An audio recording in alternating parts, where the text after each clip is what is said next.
Excuse me, ఎవరండి ఇక్కడ photographer? నేనే. ఏ 4 పాస్పోర్ట్ ఫోటోలు తీసి పెట్టండి బాబు. నీకు పాస్పోర్ట్ ఫోటోలు ఎందుకురా? పార్నెళ్ళకి ఫారెన్కా? దేనికి? అడుక్కోడానికి బాబు. అడుక్కు తింటానికా? ఏం బాబు తమరు అడుక్కు తింటానికి ఇండియా సరిపోవట్లేదా? ఏం ఇండియా అండి బాబు, ఇక్కడ ఆదాయం తక్కువ ఖర్చు ఎక్కువ, పైగా బోర్డు అంత కాంపిటీషన్. అందుకని ఏ దుబాయ్ పోయి ఏ సద్దాం వచ్చానో దావత్ బిర్యం పట్టుకుని ముచ్చెత్తుకుని $4 సంపాదించామనుకోండి, హాయిగా ఇండియా వచ్చి సెటిల్ అయిపోవచ్చు. అస్సలు నీ దగ్గర ఫ్లైట్ టికెట్ కి డబ్బులు ఉన్నాయంటరా? టికెట్ డబ్బులు ఎందుకండి బాబు, ఎయిర్పోర్ట్ లో అడుక్కుంటాం. 1.60 తక్కువ ఎందుకండి, ఫ్లైట్ లో అడుక్కుంటాం. ఫ్లైట్ లో అడుక్కుంటావా? యా, బస్సులోను రైల్లోను అడుక్కుంటాం చూడండి, ఆ టైప్ లో అడుక్కుంటాం అండి. టైం లేదు, అర్జెంట్ ఫోటోలు తేండి. ఆతల మినిస్టర్ గారికి వెళ్ళాలి. మినిస్టర్ గారింటికా? ఎందుకురా?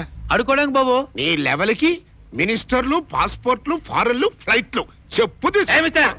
Give respect and take respect. మేము ఫోటోలు ఫ్రీగా ఇవ్వట్లే. అయితే డబ్బులు ఇస్తారా బాబు? కాదు, పుణ్యం ఇస్తాను. పుణ్యమా? యా, ఫోటోలు తీసుకో, పుణ్యం చేసుకో. పుణ్యమేం కర్మరా? చెయ్యే చేసుకుంటా. నీకు ఫ్రీ పాస్. ఇంకొకసారి ఈ ఏరియాకి వచ్చావంటే నరికి పోగులు పెడతా. ఏంటే మైసూర్ జాక్సన్, పొద్దున్నే ముస్టాడు తలుకున్నావేంటి? ఏం లేదు, ఆ ముష్టి మీదకి ఫ్రీగా పాస్పోర్ట్ ఫోటోలు తీసి పెట్టాలంట. రా కూర్చో.